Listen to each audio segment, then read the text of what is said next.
سرکار مدینہ صلی اللہ علیہ وسلم کی اس حدیث کی تشریح عرض کی تھی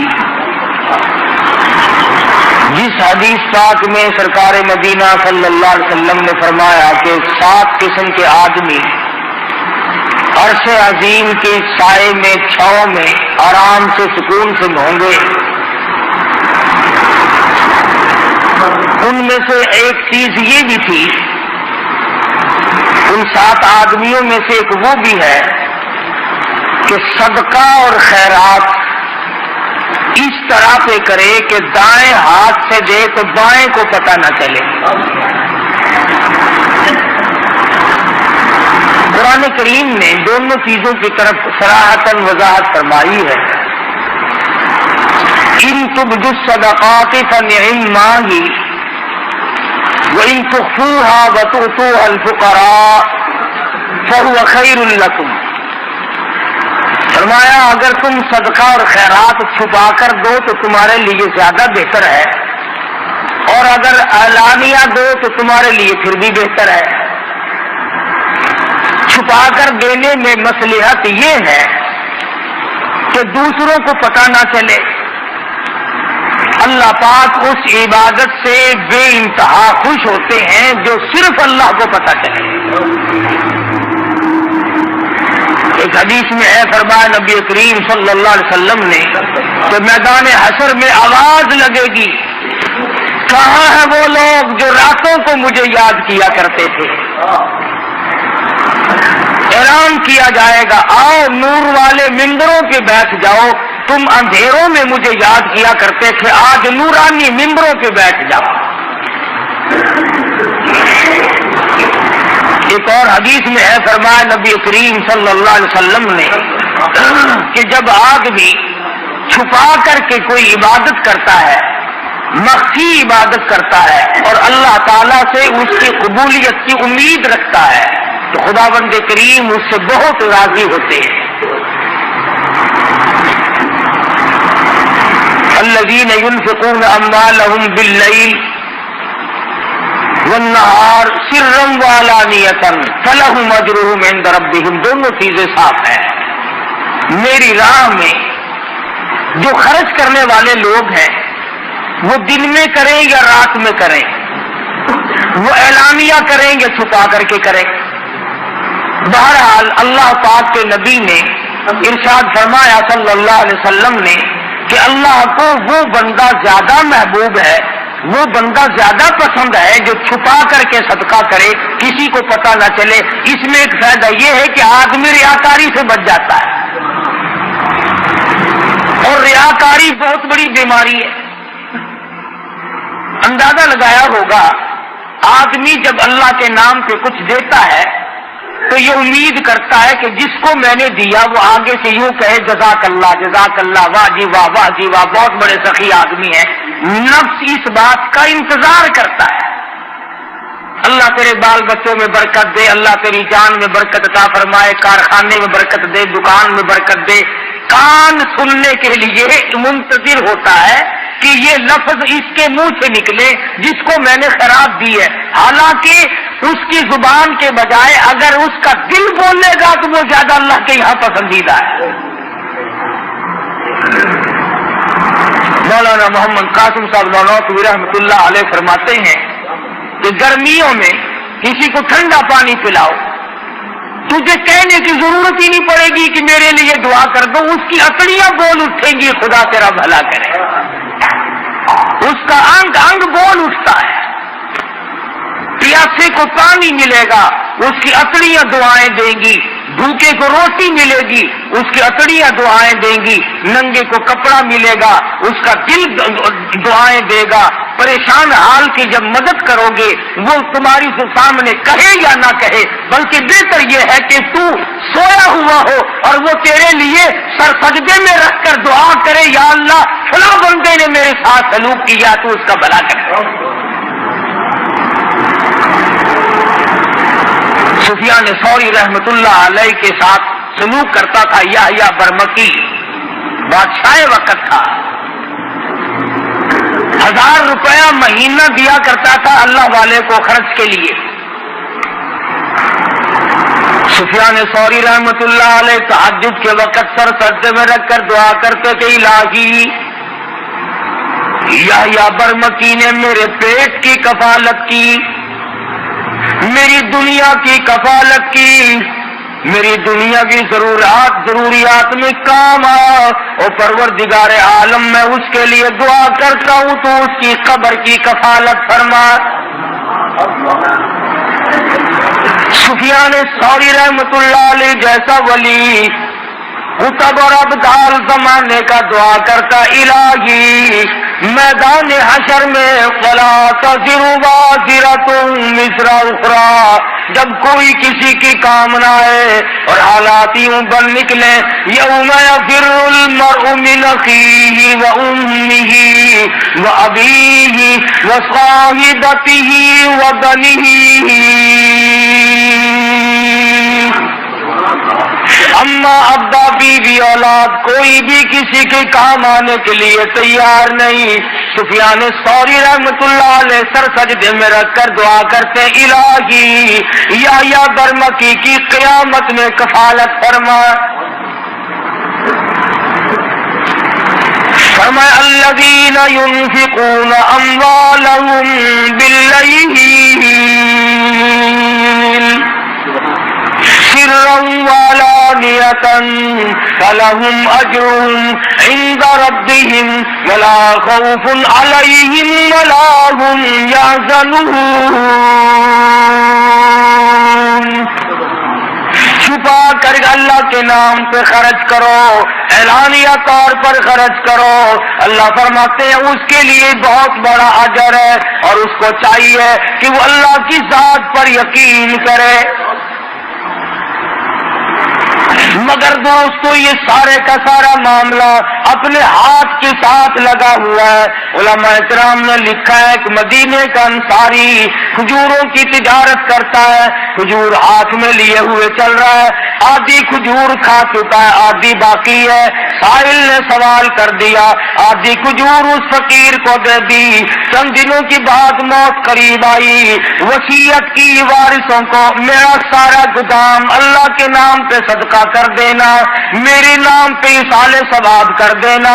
مرنے کے بعد لوگوں نے یوں ہی کر دیا، کسی نے خواب میں دیکھا، پوچھا بتا کیا گزری، کہنے لگا یہاں کا معاملہ بالکل نرالا ہے، یہاں کی کاروبار بالکل نرالے ہیں، اور کہنے لگا رب اکبر کی قسم جتنا اجر، جتنا ثواب، جتنی جزا مجھے آدھی کھجور کی ملی اتنا پورے گودام کا نہیں ملا۔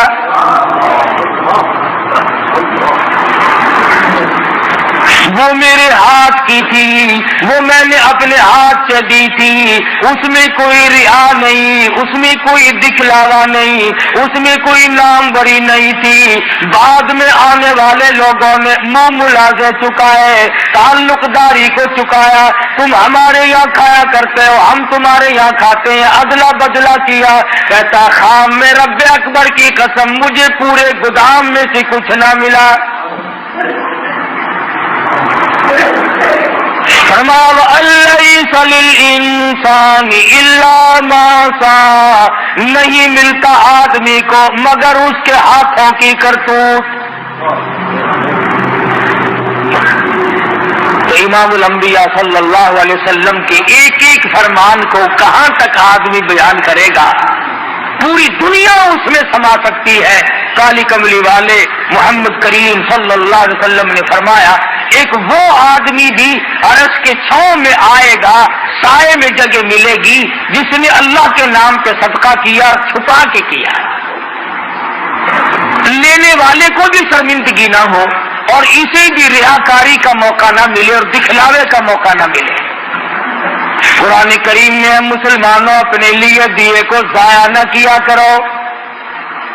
یا ایھا الذین آمنوا، او ایماندارو، لا تبطلوا صدقاتکم بالمن والاذی،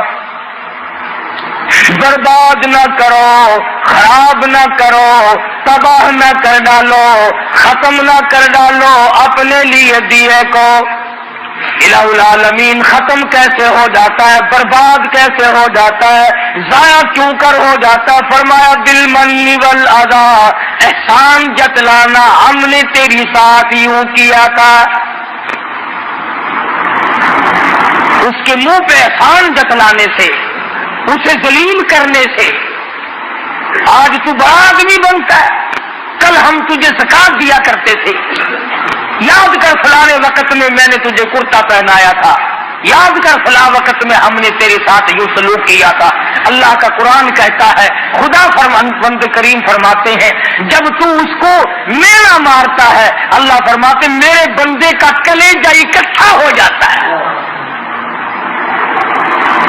اسے تکلیف ہوتی ہے، اور کسی بندے کو تکلیف دینا میرے یہاں جائز نہیں، اللہ کریم فرماتے ہیں۔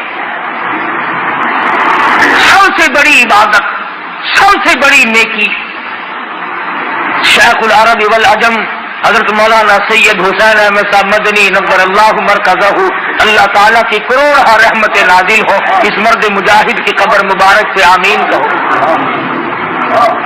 حضرت والا کی خدمت میں 16 مہینے رہنے کا اتفاق ہوا، جوتیوں میں بیٹھا ان لوگوں کی،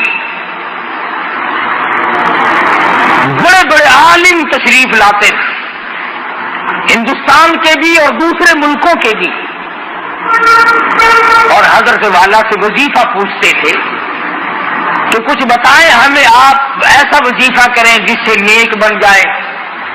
سبحان اللہ، اس وقت مجھے سمجھ نہیں آتا تھا، میرا بچپن تھا، اب قدر ہوتی ہے۔ فرمایا کرتے تھے سب سے بڑا وظیفہ یہ ہے کہ کسی کو ستاؤ مت، ہندو ہو، مسلمان ہو، مرد ہو، عورت ہو، حتیٰ کہ جانور ہو، جاندار کوئی بھی ہو، کسی کو دکھ مت دو۔ اور اگر آپ سوچیں تو یہ بہت مشکل وظیفہ ہے، یہ ورد بڑا مشکل ہے، تسبیح پھیرنی آسان ہے، نفل پڑھنے آسان ہے، لیکن اس وظیفے پہ عمل کرنا بڑا مشکل ہے کہ آدمی اپنے آپ کو بچائے کہ کسی کو ستانا نہیں، کسی کو پریشان نہیں کرنا۔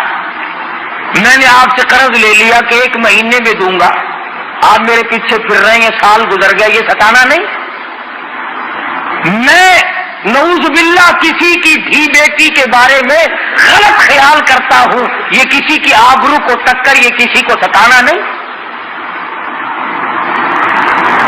تمام صورتیں اس میں داخل ہیں، سفر میں، حضر میں، گھر میں، کاروبار کرنے میں، ساری زندگی میں اگر آپ سوچیں تو یہ مسئلہ بڑا مشکل ہے کہ آدمی دوسرے کو تکلیف نہ دے۔ ہمارے یہاں تو سارے تکلیف دے کر کے کام بنتے ہیں، جب تک دوسرے کو تکلیف نہ دو اس وقت تک آدمی کی بڑھاس نکلتی، اور ہمارے ملک کے لوگوں کا مزاج بن گیا مجبور سے کماؤ، جتنا زیادہ مجبور دیکھو اتنا زیادہ کماؤ۔ اڈوں پہ جا کے دیکھو، اسٹیشنوں پہ جا کے دیکھو، وہ لوٹ کھسوٹ ہے، وہ گند دکھتا ہے، وہ مسافر اتنا مجبور ہے کہ اللہ پاک نے ترس کھا کر سنتیں معاف کر دی، نفل معاف کر دیے، فرض نماز میں آدھی معاف کر دی۔ اللہ میاں جانتا تھا کہ سفر بڑی تکلیف دہ چیز ہے، مسافر پر اللہ میاں نے ترس کھا کر سنتیں معاف کر دی، نفل معاف کر دیے، آدھا فرض معاف کر دیا، مگر مسلمان کہتا ہے کہ ان مسافروں کی جیب کاٹو، ان مسافروں کو ننگا کر دو، ان مسافروں سے جو کچھ بھی ہے وہ یہیں پر کھینچ لو، کسی اسٹیشن پر جا کے دیکھ لو، تمام چیک کرنے والے لوگ مر گئے، قبروں میں چلے گئے۔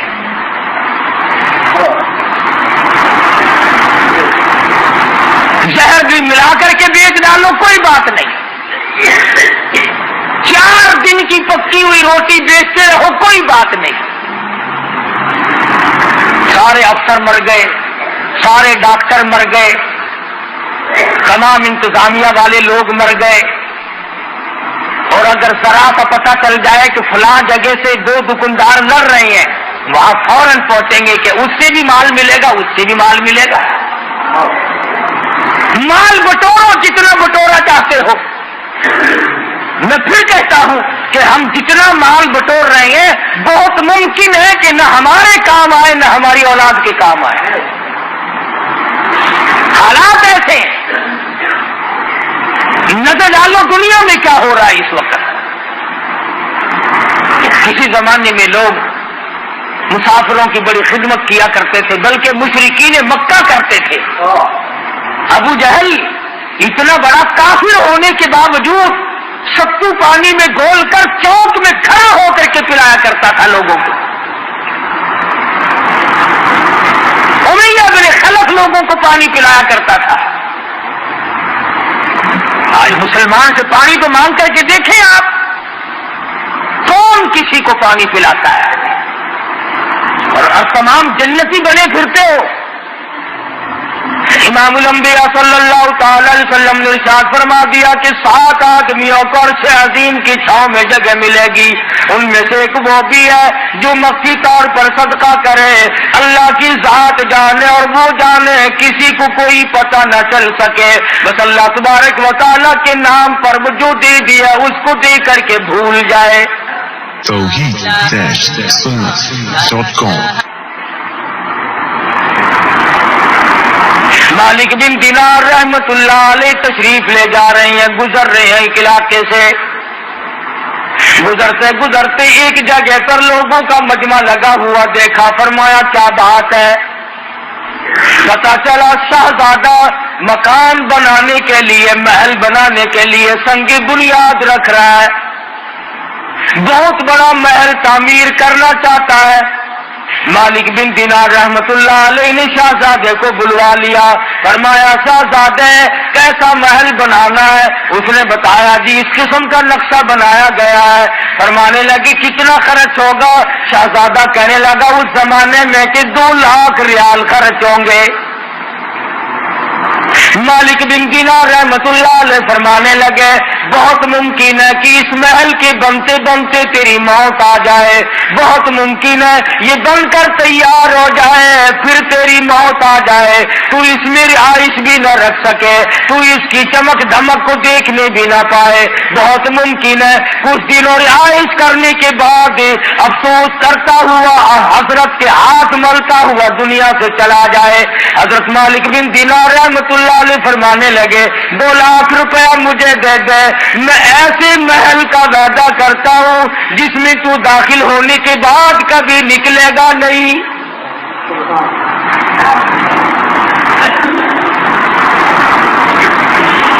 ہمیشہ ہمیشہ کے لیے اس محل میں رہے گا اور اس محل کے آگے بڑے باغ باغیچے ہوں گے، بڑی بڑی نہریں ہوں گی، بہت اعلیٰ قسم کا باغ اور باغیچہ اور گلشن محل ہوگا. ہمیشہ ہمیشہ کے لیے تیرا رہے گا، نہ تیری موت آئے گی نہ تجھ سے وہ محل چھوٹے گا. مسلمانوں میں یقین کا زمانہ تھا. شہزادہ کہنے لگا میں بالکل آپ کو سارا روپیہ دے دیتا ہوں، مگر ہمارے یہاں دستور ہے جب کوئی معاہدہ ہو، جب کوئی لین دین کیا جائے تو جان بین کے دستخط ہونی چاہیے، لکھ پڑھ ہونی چاہیے. مالک بن دینار رحمت اللہ علیہ نے کاغذ نکالا اور لکھ دیا میں اللہ پاک جل جلالہ کی طرف سے وعدہ کرتا ہوں شہزادے سے کہ جنت میں ایک محل ملے گا.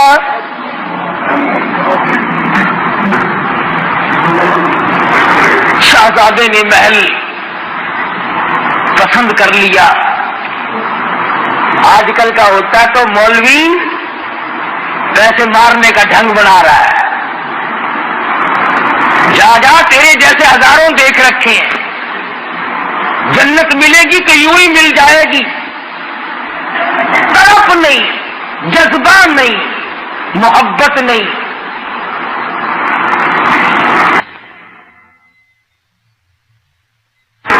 شہزادے نے 2 لاکھ روپیہ اٹھا کر کے مالک بن دینار رحمت اللہ علیہ کے حوالے کر دیا اور وہ لکھا ہوا کاغذ جو تھا وہ خود سنبھال لیا اور مکان بنانے کا ارادہ ترک کر دیا. وہ بھی اللہ والے تھے، یہ ہمارے زمانے جیسے تو تھے نہیں. مالک بن دینار رحمت اللہ علیہ نے اسی وقت اعلان کر دیا کہ جتنے فقیر محتاج یتیم بیوہ مساکین ہو آ جاؤ سارے، مالک بن دینار خیرات تقسیم کر رہا ہے۔ علماء نے لکھا ہے صبح سے لے کر شام تک مالک بن دینار رحمت اللہ علیہ کے پاس روزہ افطار کرنے کے لیے ایک کھجور بھی باقی نہ تھی، تمام کا تمام اللہ کے راہ میں خرچ کر دیا، سب لوگوں کو دے دیا۔ مرید کہنے لگا حضرت جی شام کا روزہ کس چیز سے افطارو گے؟ فرمایا تو نے اس وقت نہ بتایا، ایک ٹکا رکھ لیتے 2 کھجوریں آ جاتی، اب تو ختم ہے معاملہ۔ اللہ غنی سید عائشہ صدیقہ رضی اللہ تعالی عنہا کو فاروق اعظم رضی اللہ تعالی عنہ نے 12 مہینے کا خرچ 12,000 روپیہ یکدم بھیجا۔ سال کا خرچہ ہماری ماں کے لیے عائشہ صدیقہ رضی اللہ تعالی عنہا کے لیے فاروق اعظم رضی اللہ تعالی عنہ نے بھیجا۔ جب خادمہ نے گٹھڑی لا کے رکھی، اللہ غنی ام المومنین فرمانے لگی میرے اور اس دولت کے درمیان کپڑا لٹکا دے، مجھے یہ دولت دیکھتے ہوئے بھی شرم آتی ہے۔ عائشہ صدیقہ رضی اللہ تعالیٰ عنہا نے رو دیا، فرمانے لگی مجھے یاد ہے میں شہنشاہ کائنات حضرت محمد الرسول اللہ صلی اللہ علیہ وسلم کے لیے روٹی پکایا کرتی تھی، کبھی آٹا چھاننے کی نوبت لائی پھونک مار دیا کرتی تھی، جو کا آٹا ہوتا تھا جو گھاس اڑ گیا سوڑ گیا باقی بیچ میں پکایا کرتی تھی۔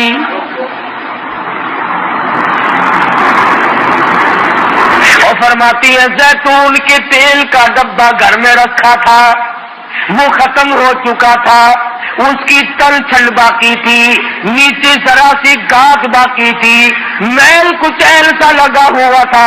عائشہ صدیقہ فرماتی ہے میں نے جو کی روٹی پہ وہ میل کچھ ایسا چپڑ دیا، مدنی کریم صلی اللہ علیہ وسلم نوش فرما رہے تھے اور فرمانے لگے عائشہ قیامت میں اس نعمت کا بھی سوال کیا جائے گا۔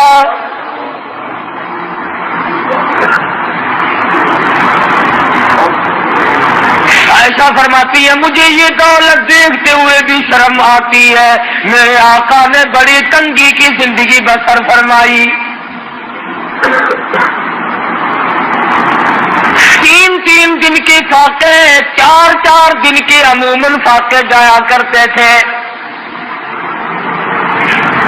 بحرین سے مال غنیمت آیا، سارا دن سرکار مدینہ صلی اللہ علیہ وسلم نے سونا چاندی تقسیم فرمایا، اور شام کو حال یہ ہے ایسا فرماتی ہے حضور نے مجھ سے پوچھا گھر میں کوئی کھانے کی چیز ہے کہ نہیں، میں نے عرض کر دیا اللہ کا نام باقی ہے۔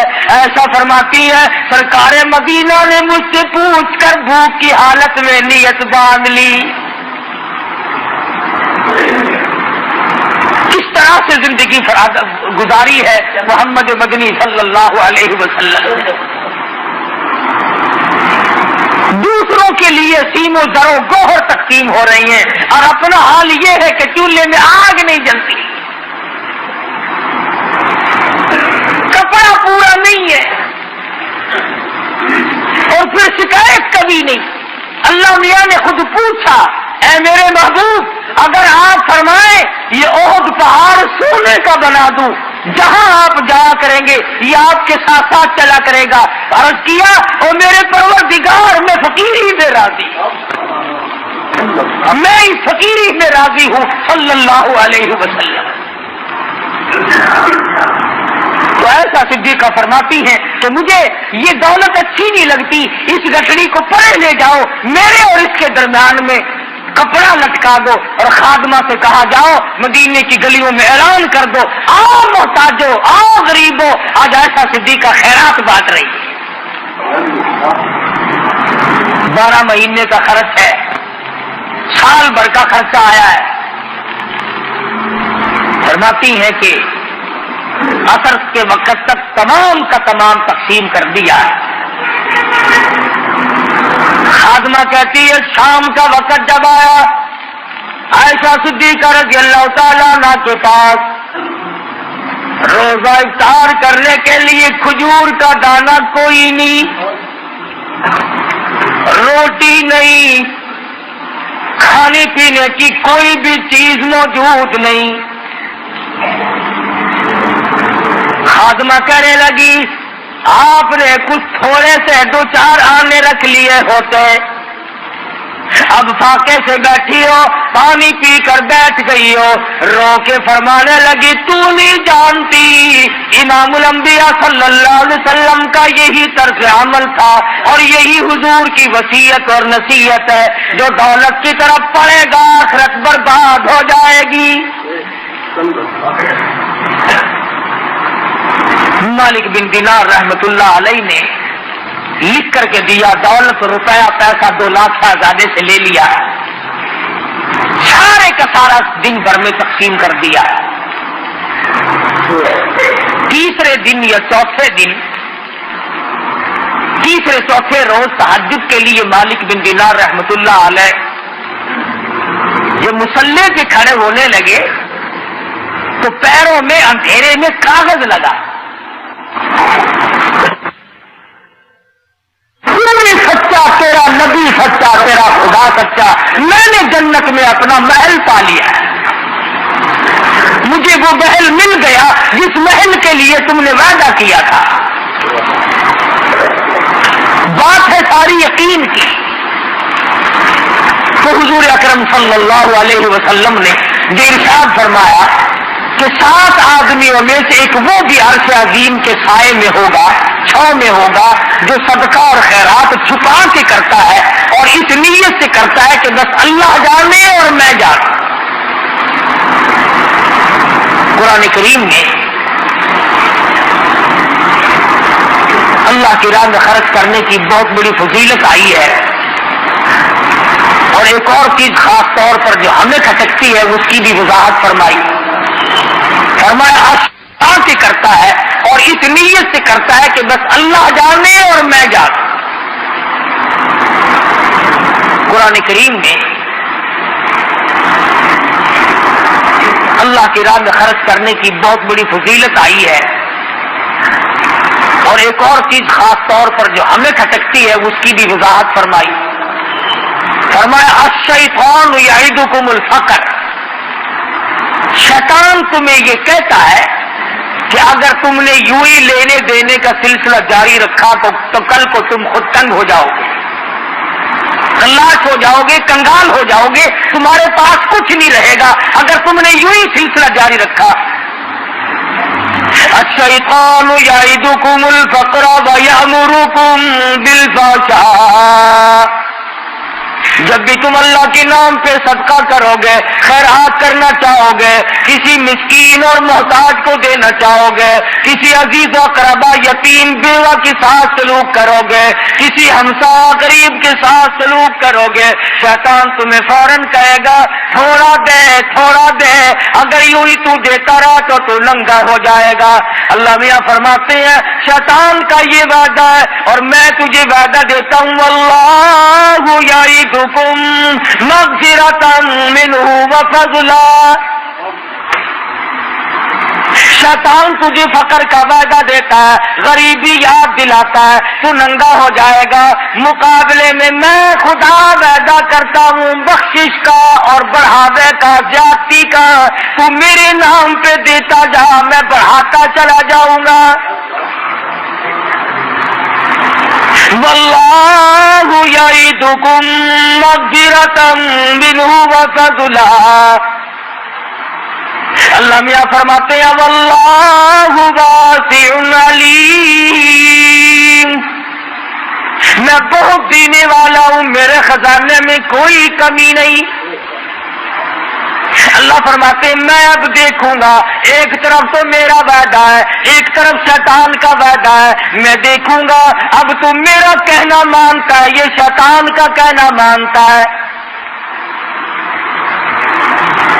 سارے مسائل ریاض سے دکھلاوے سے بچانے کے لیے ہیں۔ امام غزالی رحمت اللہ علیہ نے اپنی کتاب میں لکھا ہے توحید-sunnah.com کہ ایک جگہ پر ایک درخت تھا، لوگ اس کی پوجا کرنے لگے، لوگ اس کی پوجا کرنے لگے، جیسا کہ ہمارے ملک میں بھی رواج ہے، فلاں جگہ جو جانڈ ہے بڑا برکت والا ہے، فلاں پیپل بڑا برکت والا ہے، فلاں بڑا برکت والا ہے، لوگوں میں چرچا ہو نکلتا ہے، پھر ملک بھر سے عورت مرد اس کی زیارت کے لیے ٹوٹ پڑتے ہیں۔ امام غزالی رحمہ اللہ نے لکھا ہے کہ ایک جگہ پر ایک درخت تھا جس کی پوجا پاٹ شروع ہو گئی اور خوب چل پڑی، وہاں ایک عابد رہتا تھا اللہ والا، اس کو جب پتا چلا تو وہ کلہاڑا لے کے چلا اس کو کاٹنے کے لیے کہ لوگ شرک کی بیماری میں پڑ گئے، تباہ ہو گئے، میں اس درخت کو ہی کاٹتا ہوں، نہ رہے گا بانس اور نہ بجے گی بانسری، لہذا شرک بند ہو جائے گا۔ تو راستے میں شیطان آدمی کی شکل بنا کے ملا، وہ کہنے لگا صوفی جی کہاں چلے؟ نگس درخت کو کاٹوں گا جس پر لوگ منتیں مان رہے ہیں، شرک ہو رہا ہے خدا کی ذات کے سوا۔ کہنے لگا تیرا کیا بگڑتا ہے، تجھے کیا نقصان ہے؟ انہوں نے کہا اچھا شرک ہوتا رہے، میرا نقصان کوئی نہیں، مخلوق شرک میں مبتلا ہو کر تباہ ہوتی رہے، آخرت برباد ہو جائے، دنیا برباد ہو جائے، میں بیٹھا دیکھتا رہوں۔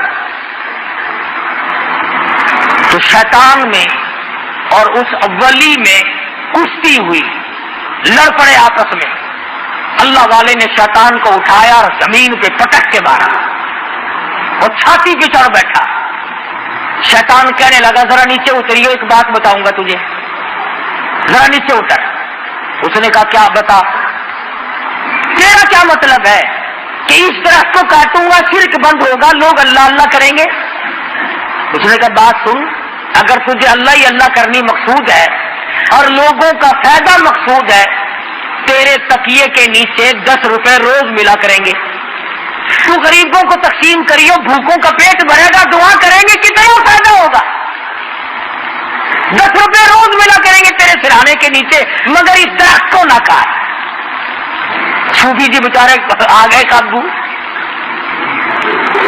اس نے کہا بھی یہ کوئی کم نیکی تو نہیں، اور اس زمانے کے 10 روپے آج کے 10 روپے نہیں جو پھونک مارنے سے اڑ جائے، کہ 10 روپے میں تو خدا جانے کتنوں کا پیٹ بھرے گا، کتنوں کو کپڑا پہناؤں گا، کتنوں کی دوا دارو کروں گا، کتنوں کی مشکل آسان ہوگی، درخت کاٹنے سے مجھے کیا ملے گا؟ صوفی جی کی سمجھ میں آئی، کلاڑا رکھا، مسلے پہ بیٹھ گئے، رات کو سوئے، صبح کو سرانے کے نیچے سے واقعی 10 روپے ملے، کہنے لگا بہت اچھی بات، یہ تو مزے ہو گئے بھائی، اور اللہ کی راہ میں خرچ کر دیے۔ دوسرے دن بھی سرانا اٹھا کے دیکھا، صبح کو پھر 10 روپے مل گئے، سوچ رہے کہ شیطان ہے تو سچا بھائی۔ تیسرے دن سرانا اٹھایا تو ہے ہی نہیں، دری اٹھا کے دیکھی کہ شاید دری کے نیچے جلدی میں رکھ گیا ہو، وہاں بھی نہیں، چارپائی کے نیچے جھانک رہے ہیں، مٹی کرید رہے ہیں تو شاید ادھر ادھر گر گئے ہو، ہے ہی نہیں، وہ کہاں تھے؟ تو لگا اچھا، پھر اٹھایا کلاڑا اور پھر اس طرف کی طرف چلے اور پھر راستے میں ملا۔ امام غزالی رحمت اللہ علیہ نے لکھا ہے، کہنے لگا کہاں چلے؟ تو اس طرف تو کاٹوں گا، لوگ شرک کرتے ہیں۔ اس نے کہا وہ بتایا تھا تجھے 10 روپے ملا کریں گے، انہوں نے کہا بے ایمان ہو گیا تھا، 2 دن تو ملے، آج تو بالکل نہیں ملا، ایک آنا بھی نہیں وہاں تو۔ اب جو شیطان میں اور اس ولی میں کشتی ہوئی، اب ولی نیچے اور شیطان اوپر، اب وہ نیچے دبا لیا اور شیطان اوپر چڑھ بیٹھا۔ کہنے لگا تو ذرا ٹھہر، یہ بات بتا، اس دن تو نیچے تھا میں اوپر تھا، آج میں نیچے ہوں تو اوپر، اس کی کیا وجہ ہے؟ تو کہنے لگا میری بیماری مجھ سے ہی پوچھتا ہے۔ اس نے کہا بتا تو صحیح۔ کہنے لگا اس دن تیرا غصہ صرف اللہ کے لیے تھا، اس دن جو تیرا غصہ تھا، ناراضگی تھی، وہ اللہ کی رضا کے لیے تھی اور اللہ کے لیے تھی، للہ تھی، اس میں تیرا کچھ شامل نہ تھا۔ آج کے غصے میں یہ بھی تو شامل ہے نا کہ وہ 10 روپے کیوں نہیں ملے، اس لیے ملاوٹ ہو گئی غصے میں، اس لیے میں اوپر آ گیا اور جناب نیچے چلے گئے۔ علماء نے لکھا ہے کہ اگر غصے میں ملاوٹ ہو جانے سے شیطان کے نیچے آدمی آ جاتا ہے، عبادت میں جب شیطان کا